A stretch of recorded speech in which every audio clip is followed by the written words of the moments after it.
Malakas yung load natin guys kasi nagluluto tayo sa baba using our infrared electric stove.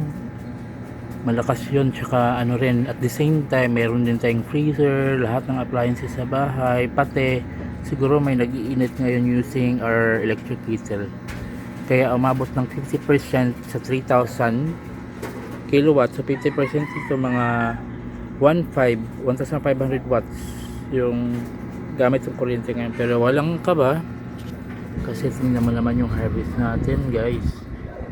Sa SRNA 40 amps natin 34, tapos dito sa ating LG 600 watts 19. Wow. At saka itong LG natin na 200 watts step up 5. Walang kaba. Ilang watts yan total lahat pumapasok sa battery natin. Yung battery pala natin 16 piraso yan na 105 Ah. Galing yung power central. Binili natin yan brand new. Mahal pa noon. Ewan kung magkano na lang ngayon. Mukhang mura na lang ngayon. Pero noon dati mga 3 years ago, 4 years ago ko ito nabili. Nasa almost 10 or 10,000 yata, 10,000 plus ang apat na piraso kasama na yung shipping. So 16 piraso yan, ginawa nating 8S2P para maging 24 volts. So gumamit din tayo ng mga bus bars dyan, ganon, sa 8S2P. So parang narinig ko biglang humina yung fan ng ating inverter. Check natin. Ayan, bumalik na siya ng 7% yung load. 7% na yung load, meaning tapos na yung gumagamit dun sa baba na nag-init siguro sa electric kettle natin. So yun guys, malakas talaga guys ito. SRNE 40 amps nasa 35, dalawang 3 na 550 watts naka-series yan. So 550 naka-series 1,100 watts. So kung 40 amps yan, which is kadalasan nangyayari din maabot ng 40 amps, meaning nalalampasan yung 1,100 watts. So efficient talaga ang 3 na 550 watts. Tsaka itong SRNA, best partner niyan, SRNA 40 amps naka-series. Okay ang naka-series kasi hindi umiinit, kasi kahit na naging 39 pa yan, 39 amps yung PV cable natin na dual core 2.5mm square, hindi nag-iinit, parang wala lang sa kanya.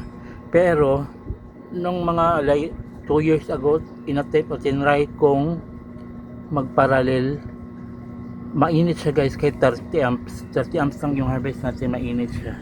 So mas okay talaga yung naka-series kasi malakas ang harvest, malakas yung charging, pero hindi umiinit yung mga wires natin kahit maliit yung wire. Yan, maliit nga lang yung wires na ginagamit natin, 2.5mm squared na twin core PV cable. So yan, biglang nag-cloudy kaya bumaba, pero aakyat din yan. So yan, tapos meron pala tayong i-unbox upcoming, siguro mga 1 week from now, kasi nag-order tayo ng panibagong MPPT SEC. Antabayanan nyo yun guys, 60 amps yun, 60 amps yun. Antabayanan nyo kung LG ba yun or SRNA na 60 amps.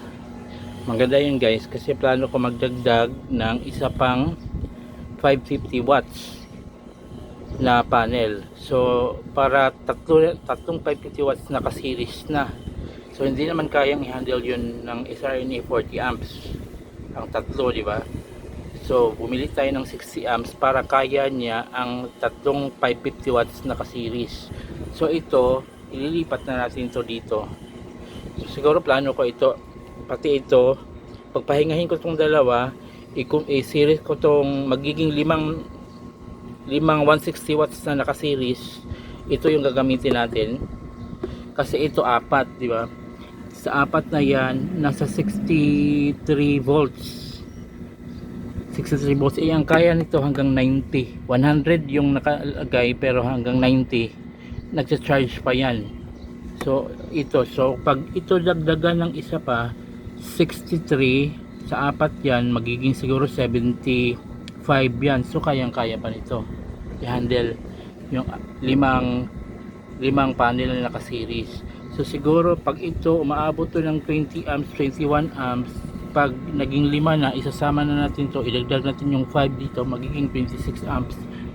So 26 amps na, most probably 26 amps or 25, mga ganon yung ano natin dito, ma-harvest natin. Sa 5 na yan, gamit ito.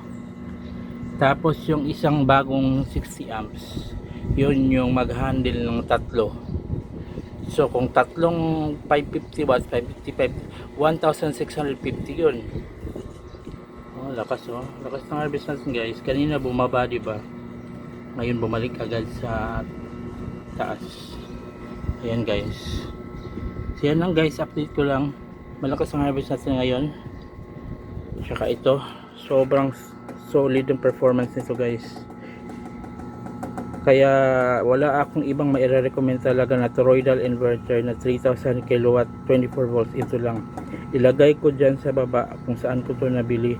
Ang mura-mura lang naka-sale. Sobrang ganda ng performance ito, kahit elementary, basta marunong magbasa kayang set up. Kasi naka-English yan, hindi yan kagaya ng ibang mga inverter na codes yung gamit na kailangan mo pang tumingin sa manual.